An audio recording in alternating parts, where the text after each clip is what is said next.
de um movimento religioso, de uma comunidade de fé, mesmo a gente ou as pessoas de qualquer comunidade de fé podem sofrer em algum momento da vida uma crise existencial ou podem sofrer com um vazio existencial. Então, é exatamente isso hoje que a gente vai analisar à luz não só da psicologia e da filosofia, como nos recomenda Kardec, sempre buscando fazer uma relação entre o que está colocado pelos espíritos na doutrina e as novas descobertas, aquisições do conhecimento propriamente dito, pesquisado entre nós encarnados. Então, eu vou abordar esse tema sempre fazendo aí uma relação entre esses dois tipos de conhecimento. A imagem que eu escolhi é uma imagem, uma escultura de um artista que está em Genebra, chamado Alberto Guibry, e que ilustra um pouco essa questão. Eu achei, inclusive, uma imagem bem forte, quer dizer, a pessoa que está em crise existencial, a pessoa que sofre como vazio existencial, é como se ela tivesse um buraco dentro dela, é como se estivesse faltando uma parte significativa para que ela possa compreender a dinâmica da vida, a dinâmica do que ela está passando. E esses tempos nós sabemos que são tempos muito difíceis, não só no nosso país, mas agora, com o arrefecimento da questão da pandemia, a gente se vê a braços com um conflito armado que ninguém esperava, que ninguém sabe exatamente qual vai ser o rumo desse conflito, mas que é a realidade que está posta e a gente tem que, com fé, sempre aguardar os desdobramentos. Então, vamos lá, vamos começar aqui e vocês me digam se vocês estão conseguindo assistir a passagem dos slides, porque o Zoom às vezes está acontecendo isso, dependendo da forma como eu compartilho, as pessoas só ficam vendo o título, tá? Então, se vocês não tiverem... Tá, né? Então, tá ok. Bom, então eu começo apresentando aqui as perguntas que normalmente a gente se faz quando está numa crise existencial ou sentindo um vazio existencial. São perguntas mais ou menos assim: para que serve a vida? Qual o sentido do sofrimento? Para que nos levantamos de manhã? Minha vida tem sido útil no meio em que vivo? Fiz com que os meus talentos frutificassem ao longo da minha vida? Realizei as minhas aspirações mais profundas? Essas duas, elas costumam se apresentar ao nosso psiquismo, à nossa consciência, geralmente numa fase mais tardia da vida, quando a gente já passou ali dos 40, dos 50 anos, a gente começa a avaliar o tempo que passou, tendo consciência de que muitas vezes o tempo que a gente tem para frente não será maior do que o tempo que a gente já viveu, e a gente costuma se fazer essas questões. O que tem de bom nessas questões? Que pode parecer um contrassenso, como que questões assim que incomodam, que podem trazer desconforto, apresentam alguma coisa de bom? Bem, há pessoas que vivem a vida sem sequer fazer algum tipo de questionamento do sentido da vida. Essas pessoas vivem uma vida que os filósofos gostam de dizer de puramente biológica, vivem para se alimentar, para trabalhar, para reproduzir-se, para ter um lazer, e pronto, acham que a vida se resume a isso e não fazem nenhum tipo de questionamento em relação ao sentido ou ao seu papel dentro da comunidade, dentro do mundo que vivem. Dessa forma, então, a gente se fazer esse tipo de questionamento significa que a gente está num outro patamar, que vai além de uma vida biológica, que a gente pretende que seja uma vida também biográfica, uma vida em que a gente constrói uma história pessoal, em que a gente procura não só ter uma vida que tenha um sentido profundo para nós, mas que, igualmente, a gente construa vínculos com a nossa comunidade, com as pessoas que nos cercam, vínculos sempre positivos e que nos enriqueçam e enriqueçam as outras pessoas também. Então, essas as questões, eu poderia ter colocado várias outras, eu não sei, os companheiros, se em algum momento vocês se viram abraços com alguma questão nesse sentido, mas é mais ou menos por aí. Qual é o contexto que a gente tem do mundo hoje, principalmente do mundo ocidental, que tanto a psicologia quanto a filosofia vem sinalizando que podem estar produzindo esse sofrimento de vazio, esse sofrimento de crise existencial? Então, nós temos, por um lado, uma cultura materialista, hedonista e utilitarista baseada no consumismo. Vamos destrinchar isso. O que seria uma cultura com essas características?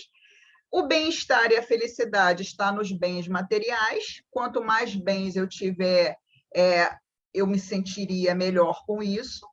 Uma cultura que é uma cultura do prazer, nós temos que estar felizes e nos alegrando e nos divertindo o tempo inteiro e tendo momentos de prazer o tempo todo.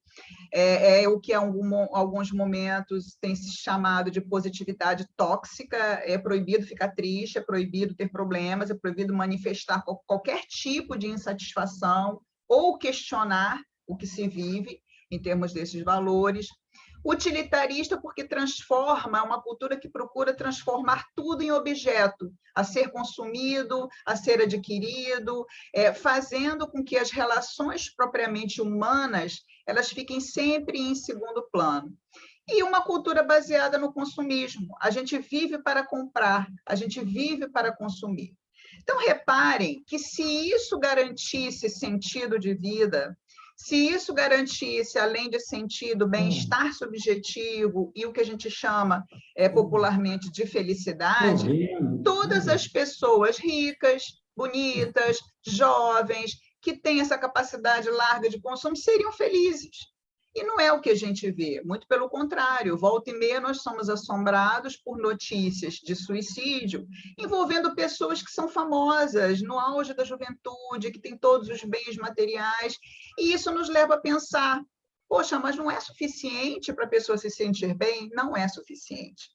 Porque justamente o ser humano, devido à sua origem, que a gente sabe que é uma origem espiritual, se a gente só tiver isso na vida que foi colocado aqui, não que não seja importante, vejam bem, em nenhum momento ninguém vai dizer que ter bens, ter prazer, comprar as coisas, utilizar-se daquilo que está ao nosso alcance, que isso é ruim, claro que não. Mas a nossa vida não deve se resumir unicamente a isso. E também uma outra característica que é trazida por um filósofo sul-coreano, Byung-Chul Han, que tem sido muito falado nos últimos tempos. Ele tem um livrinho que tem sido muito comentado, chamado A Sociedade do Cansaço, em que ele diz que, ao mesmo tempo, a nossa sociedade hoje é uma sociedade do desempenho, da velocidade do esgotamento, que produz depressivos e fracassados. Há um adoecimento psicológico que está atrelado a esse imperativo de nós sermos produtivos, empresários de nós mesmos, sempre ligados à questão do sucesso, que a gente sabe que não é acessível para todos, e nem todos também querem ter como projeto. E aí isso produz uma crise existencial, porque se você não se encaixa nisso, ou se você não tem, se você está dentro dessas características e você se sente infeliz, as pessoas vão estranhar o comportamento e a tendência do indivíduo ficar cada vez mais isolado, até com vergonha de dizer que se sente infeliz, que está à procura de sentido, que está perdido no mundo, que está em crise existencial. Então, o que a gente chama aqui de vazio existencial e perda de sentido? Porque reparem que, embora pareça a mesma coisa, não é a mesma coisa. Eu posso não ter um sentido e eu posso perdê-lo. O sentido existencial hoje é considerado na psicologia, portanto, tendo em vista essa introdução que a gente fez, um dos elementos necessários ao bem-estar subjetivo, que é o nome que a psicologia dá hoje à felicidade, essa expressão, bem-estar subjetivo. Ter um sentido existencial é fundamental para o nosso bem-estar. A gente pode ter tudo, se nós não conseguirmos divisar um sentido para a nossa existência, isso possivelmente vai nos trazer um incômodo, vai nos trazer um sentimento de mal-estar. É muito interessante que a gente faça uma diferença que nem todos os autores fazem, mas eu julgo uma diferença muito apropriada, principalmente para um dos objetivos que eu pretendo alcançar aqui, que é o fato de, mesmo com uma religião, nós vivenciarmos a perda de sentido. E qual é a diferença importante aqui? Sentido é aquilo que alguma coisa significa. Então, o que a vida significa para mim? Se eu pudesse perguntar a vocês, como que vocês responderiam isso? A vida para mim significa... Cada um vai pensar uma forma de terminar essa frase. Quer dizer, o que quer dizer a vida para cada um de nós, o estarmos vivos aqui? Que tem uma diferença de propósito. O que é o propósito? Aquilo que se busca alcançar, um objetivo, uma finalidade. Então, eu posso muito bem ter um sentido na vida, mas se eu não tiver um propósito, algo vai ficar faltando. Ou eu posso ter um propósito na minha vida, mas não conseguir identificar o sentido dela como um todo. Reparem que essas duas palavras, esses dois conceitos, eles se atrelam ao sentido, à questão existencial, se complementando. E a Joana de Ângeles, a gente já vai ver um pouquinho do que a mentora fala, ela diz que, ela traz, num dos textos que eu consultei, essa frase do Jung, que ele diz que o homem não pode suportar a perda de sentido. Então, a gente vive com uma doença, a gente vive com a pobreza, a gente vive com a carência afetiva, mas a perda do sentido da nossa existência é algo muito difícil de suportar, é algo muito difícil de carregar. Antes de entrar no espiritismo, eu queria falar de um psiquiatra, que eu não vou trazer ele aqui, porque quando se fala em sentido existencial, ele é sempre muito trazido, que é o Viktor Frankl.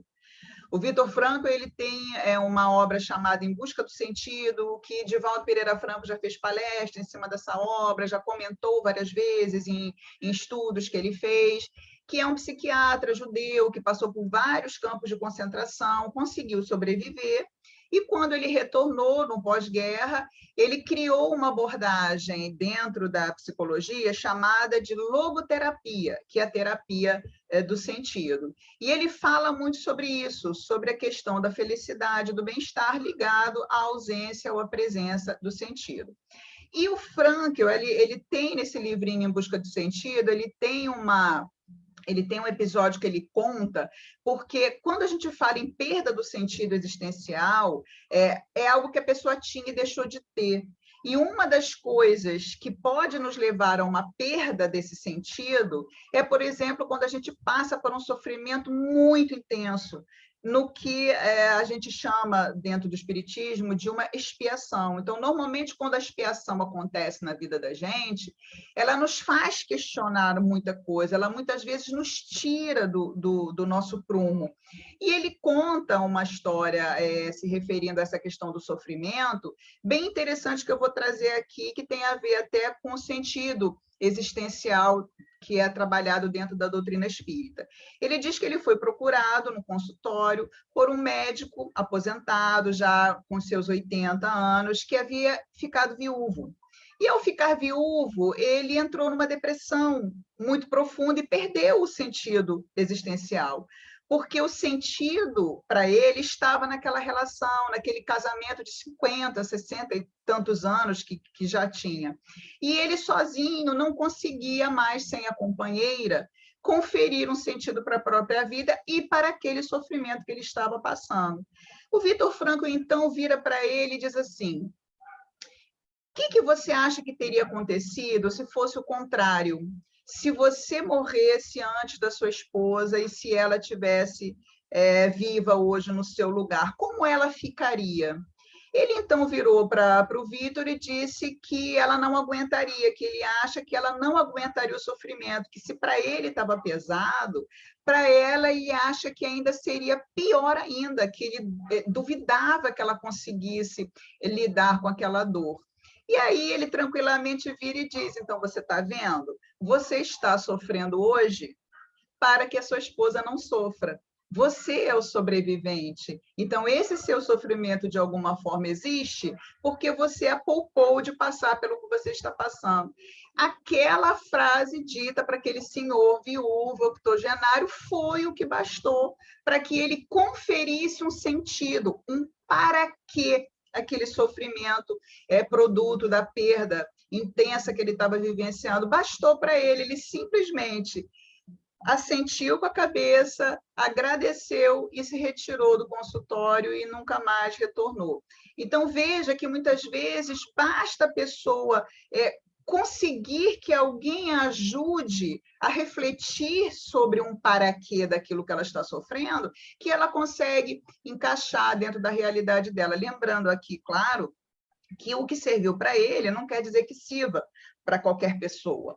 Eu me lembro, nessa tragédia agora recente de Petrópolis, muitas coisas marcaram todos nós, mas houve uma história que me tocou particularmente, que foi a de um pai que perdeu naquela tragédia a esposa, os 2 filhos, os sogros e a casa. Perdeu tudo. Imagina você ter uma família, você ter um bem, e do nada, de um dia para o outro, você já não tem mais nada.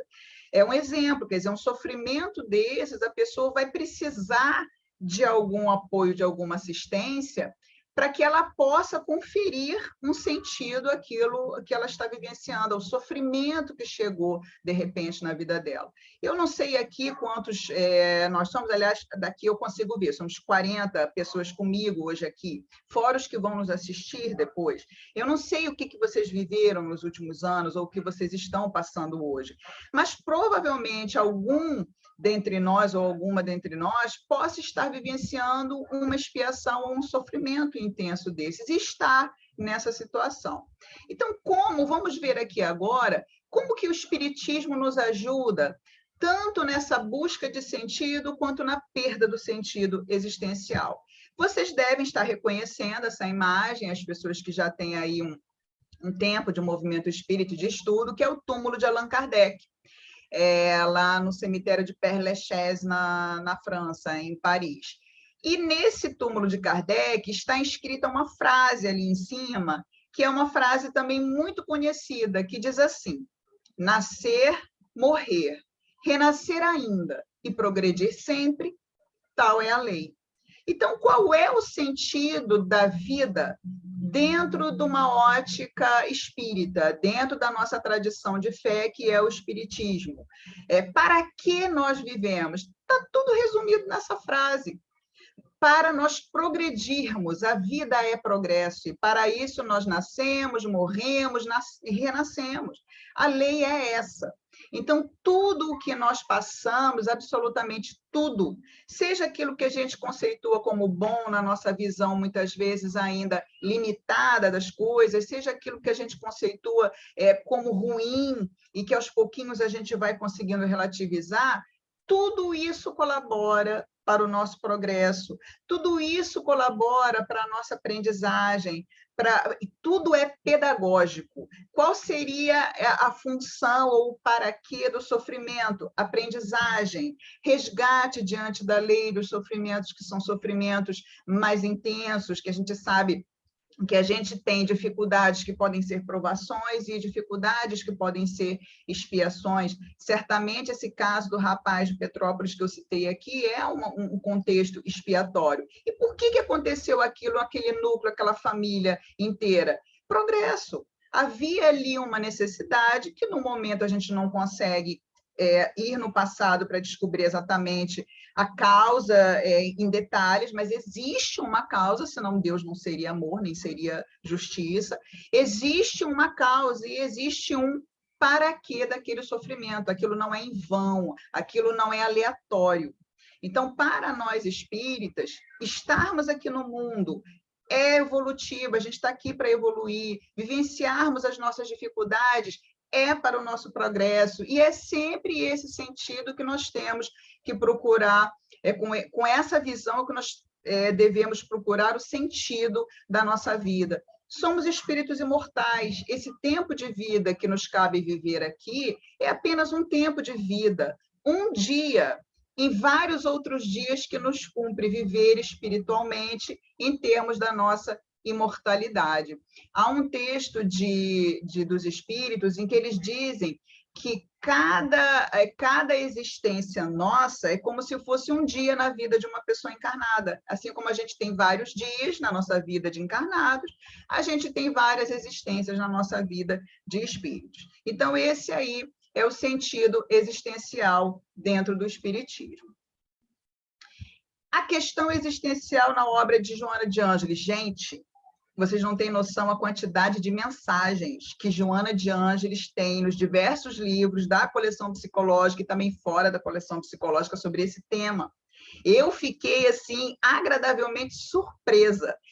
Eu levantei 8 mensagens em livros diferentes e parei de procurar. Por que eu parei de procurar? Porque a Joana, quando ela escreve sobre um tema, e ela coloca esse tema em vários livros diferentes, ela meio que se repete. Então, não tem muito propósito a gente ficar buscando mais mensagens, porque chega num ponto que a gente vê que ela fica repetindo as mesmas coisas. O que eu vou trazer aqui para a nossa reflexão, para ampliar o nosso entendimento, está contido nessas 8 mensagens, mas vocês certamente podem achar outras tantas que eu não mapeei, não quis buscar, porque essas 8 me bastaram para desenvolver o tema, em que ela trata dessa questão, que é uma questão importante também, porque as pessoas que sofrem de um vazio existencial, de nunca terem visto um sentido na vida, ou de terem perdido esse sentido, há uma probabilidade maior que essas pessoas acabem criando um desgosto pela vida e fazendo uma ideação suicida, por exemplo. Por isso, talvez, eu imagino, que a Joana ela traga tantas mensagens falando sobre esse tema. Então, eu fiz aqui um recorte, claro, do meu olhar de expositora, de conceitos que ela traz, ideias que eu acho importantes a gente pensar dentro desse tema. Então, ela primeiro fala sobre o existir. O que é existir? É ter vida, é fazer parte do universo, é contribuir para a harmonia do cosmos, é desenvolver as nossas potencialidades adormecidas. No Livro dos Espíritos há uma questão, quando Kardec pergunta no item sobre a missão dos espíritos, tanto encarnados quanto desencarnados, os espíritos falam isso lá também, que cada um de nós tem um papel dentro da criação, cada um de nós nasce com um papel dentro da comunidade em que nos situamos. Então, a gente tem uma responsabilidade pessoal de progresso individual, das nossas virtudes, das nossas potencialidades, das nossas habilidades, mas tudo isso só se dá na relação com o outro, tudo isso só acontece na minha relação dentro da comunidade, na relação com as pessoas que caminham comigo dentro dessa comunidade. Então, existir é isso, é contribuir para a nossa comunidade, para a harmonia do cosmos, ao mesmo tempo que a gente desenvolve as nossas potencialidades adormecidas. Ela também nos lembra que todos necessitam de um algo para motivar-se e viver, e que isso não pode ser resultado de uma fé ancestral, sem uma adesão crítica e verdadeira. É muito comum que as pessoas sejam criadas dentro de uma tradição de fé, dentro de uma determinada abordagem religiosa, e com o tempo não vejam mais sentido naquilo e entrem em crise. Quando essa fé é aceita sem uma adesão crítica e verdadeira, ela pode não cumprir o seu papel na economia psicológica daquela pessoa. Por isso que é importante a gente criar um espaço para as novas gerações, para que eles questionem.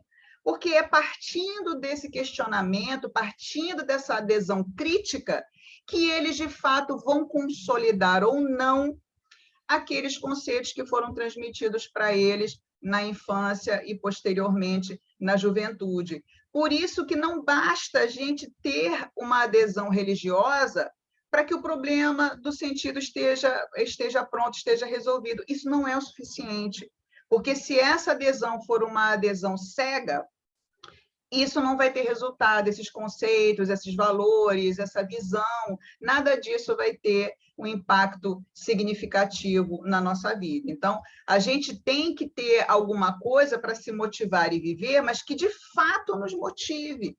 Eu tive 3 filhos que fizeram evangelização, tenho ainda. Eles fizeram evangelização, fizeram mocidade, e eu sempre disse a eles que, enquanto eles fossem menores de idade, era a minha tarefa de mãe, e do pai, apresentar para eles o melhor de tudo, não só religioso, mas da educação, dos valores, de tudo que a gente pudesse, em termos de aperfeiçoamento de desenvolvimento para eles.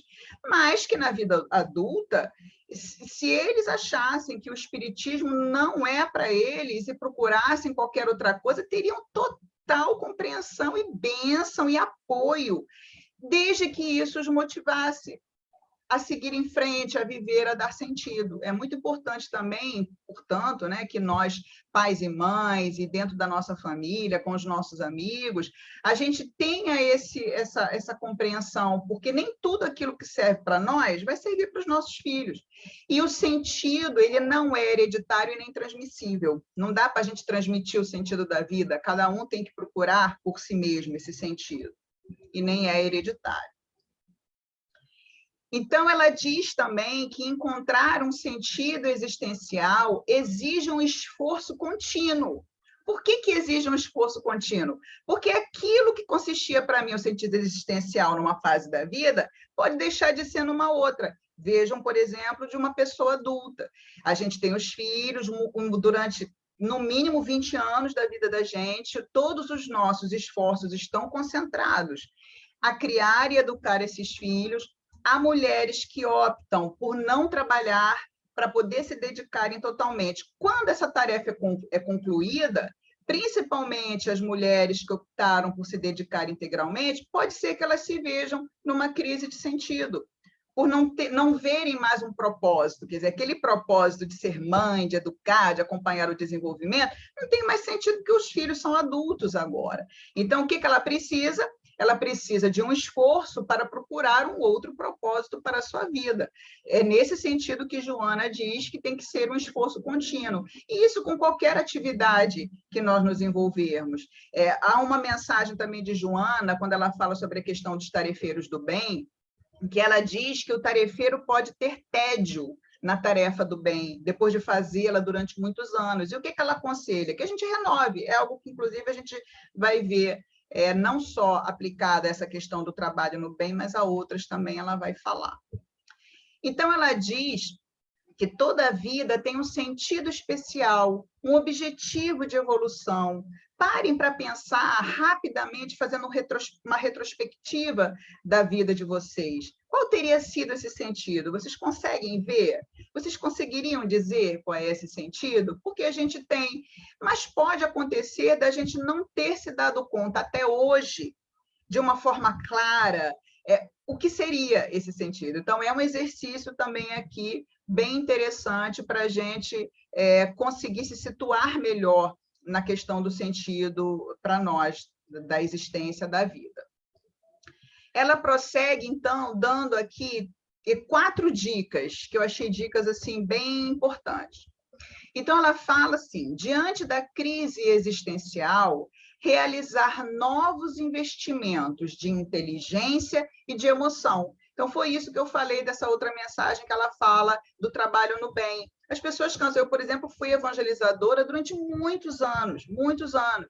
E, ao mesmo tempo que eu era professora e trabalhava, primeiro com crianças, depois com adolescentes, depois com jovens adultos e, finalmente, com adultos.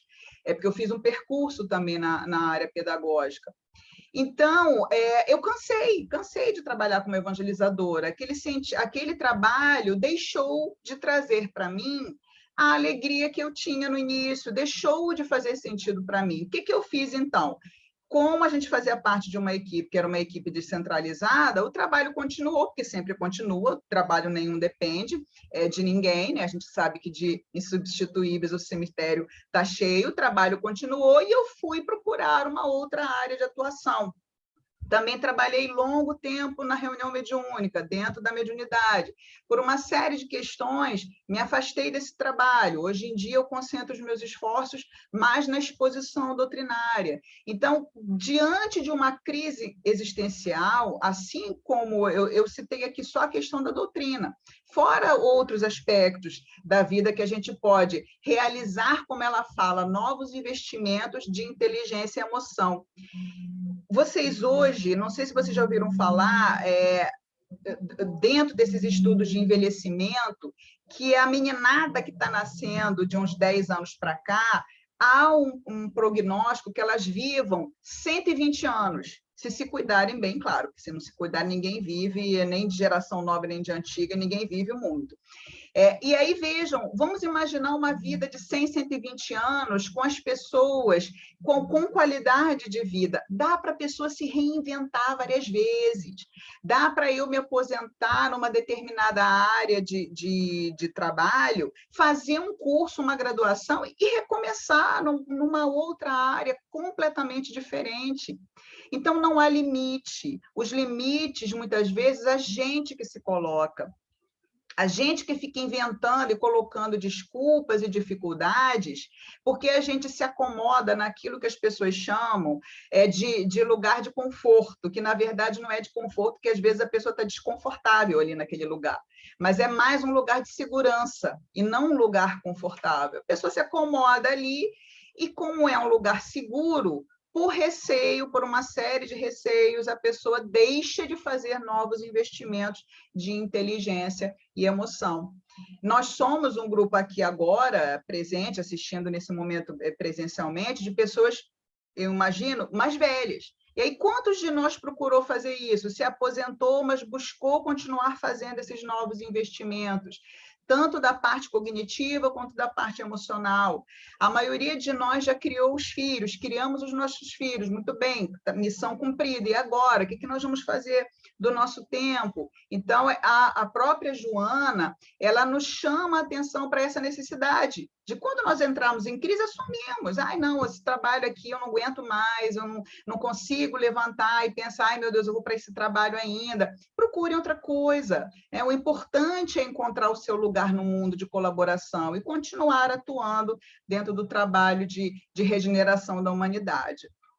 Ela também lembra que, dentro da questão existencial, é muito importante nós buscarmos o reino de Deus e a sua justiça, que é uma frase de Jesus. Aliás, ela coloca duas frases aqui de Jesus muito importantes. Quer dizer, se eu concentro muito a minha energia naquilo que é valorizado na sociedade ocidental, que a gente viu lá no segundo slide, quer dizer, só a busca do prazer, só a busca dos bens materiais, eventualmente, em algum momento da minha vida, eu vou cair na perda ou na falta de sentido. Porque se nós somos espíritos imortais, isso não será o suficiente. Em algum momento eu vou parar e vou dizer, puxa, mas eu concentrei a minha existência nisso, isso tudo vai ficar. Eu vou partir e essas coisas todas vão ficar. Ela também fala da importância de nós vivermos o momento presente. Por quê? Porque viver excessivamente no passado, remoendo coisas que a gente fez ou que fizeram conosco, e viver antecipando o futuro, faz com que a gente perca as oportunidades do aqui e agora e deixe de fazer esses investimentos a cada instante no momento em que nós estamos situados. Vejam essa questão da guerra. Já tem gente perdendo sono, achando que nós estamos às portas de uma terceira guerra mundial. Qual é a finalidade no nosso equilíbrio mental psicológico ficar antecipando esse tipo de coisa? Nenhum benefício isso traz para a gente. Então, para que a gente se situe dentro da nossa existência, da nossa vida, do papel que nos cumpre desempenhar, é muito importante que a gente procure viver o momento presente. E, finalmente, ela traz, gente, uma frase de Jesus que só Joana para ter essas sacações, assim. Eu fiquei muito empolgada quando eu li esse comentário dela, que ela diz assim, meu pai trabalha e eu trabalho também. É uma frase de Jesus. E vocês lembram qual é o sentido do trabalho dentro do Espiritismo? A gente tem, dentro das leis morais, a lei do trabalho. Qual é o conceito de trabalho que existe lá? Trabalho é qualquer ocupação útil. Isso, dentro da lei divina, é considerado trabalho. Então, a pergunta que a gente tem que se fazer hoje é, para sabermos como é que nós estamos aí dentro dessa questão existencial. A minha vida é útil? Eu sou útil para alguém, seja dentro do meu núcleo familiar, seja dentro da comunidade ampliada na qual eu participo, da minha comunidade de fé? O que é ser útil? Ser útil é ser capaz de fazer algo por alguém, ser capaz de fazer algo de uma situação. E isso é um conceito de utilidade, que é um conceito de trabalho bem amplo.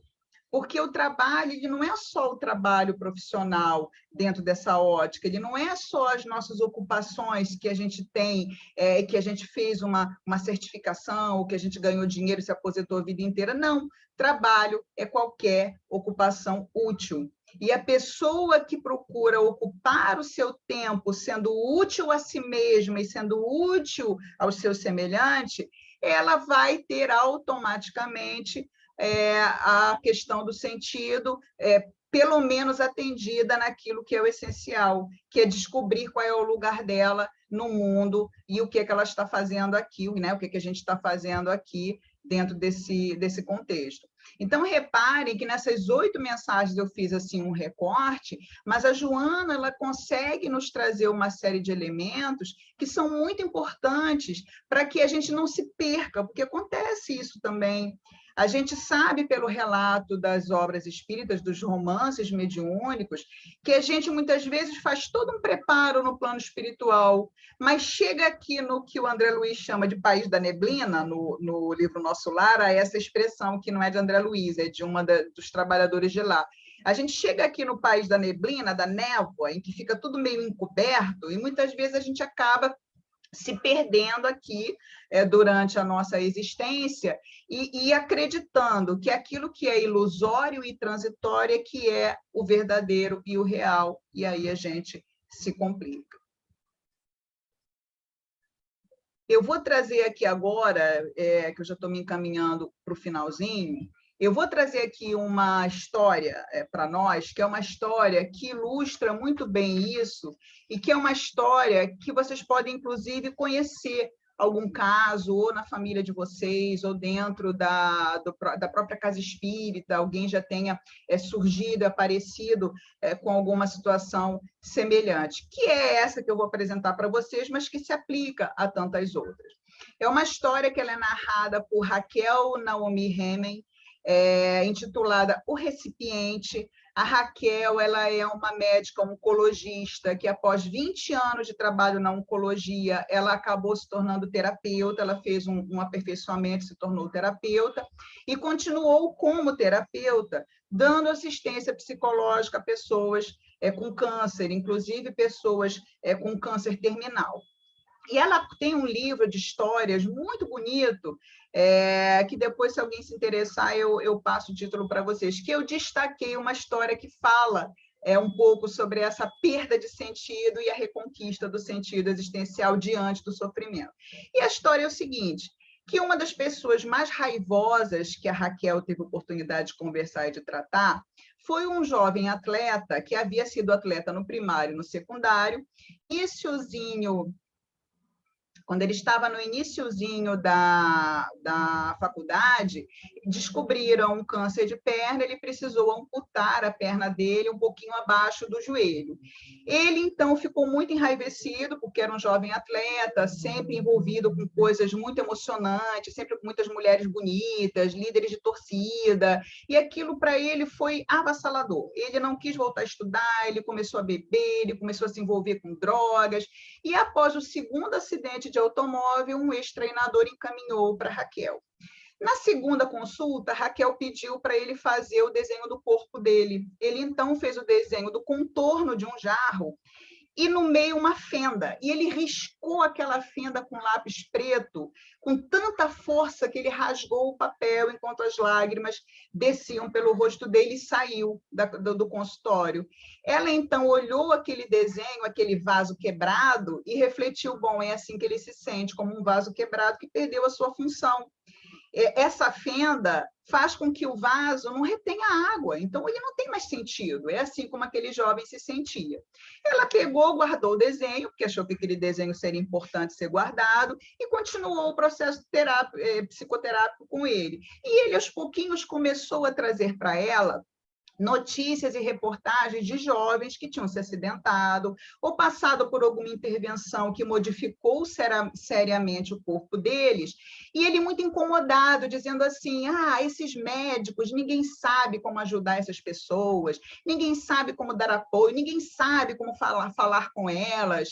E ela, então, animada de ver que ele estava interessado, falou assim, mas e você? Você gostaria de ajudar essas pessoas? Você se interessaria? Ah, mas como que eu posso fazer isso? Ela tinha ligação com o hospital-escola e conseguiu colocá-lo dentro desse hospital-escola para visitar nos pavilhões cirúrgicos jovens que houvessem, como ele, tido alguma alteração do corpo que provocou uma deficiência, né, algum incômodo muito grande. E ele obteve tanto sucesso, gente, nessa atividade, que os médicos passaram a indicar ele para várias pessoas. E esse trabalho começou a ficar famoso, ele foi indicado para paz, ele conheceu melhor os médicos, ele conseguiu compreender melhor a ajuda que os médicos procuram dar nesse contexto. Até que um dia ele foi chamado para conversar com uma mocinha que estava internada porque a família dela toda tinha casos de câncer. Ela havia perdido a mãe, uma irmã e uma prima com câncer de mama. Uma outra irmã estava fazendo quimioterapia e ela, então, preventivamente, ela resolveu fazer a retirada das mamas, das duas mamas, para evitar ficar no mesmo problema. Ele, quando entrou no quarto dela, era um dia quente de calor. Ele entrou de short e ela estava desse jeito, deitadinha na cama, de olho fechado, não quis abrir os olhos, não quis interagir com ele, não quis falar com ele. Ele tentou tudo, ele contou piada, ele falou para ela coisas que apenas um jovem com uma deformidade corporal teria o direito de falar para outro jovem com alguma alteração corporal. Ele se zangou com ela. Por fim, quando ele viu que nada adiantava, ele reparou que estava tocando um rock muito suave, uma música de fundo. Ele, então, se levantou, soltou as correias da prótese dele e deixou a prótese cair com estrondo no chão. Ela, assustada, sobressaltada com aquele barulho, ela abriu os olhos. E quando ela abriu os olhos e olhou para ele, que ela ia reclamar, ele, então, começou a pular pelo quarto, estalando os dedos ao som da música e rindo para ela. E a cena era engraçada e grotesca, ao ponto que, quando ela viu, ela estava gargalhando. E aí ela disse isso para ele: parceiro, se você pode dançar, talvez eu possa cantar. E quando essa jovem se recuperou, ela passou a ajudá-lo a fazer esse trabalho, ela ia com ele e acabaram se casando no final das contas.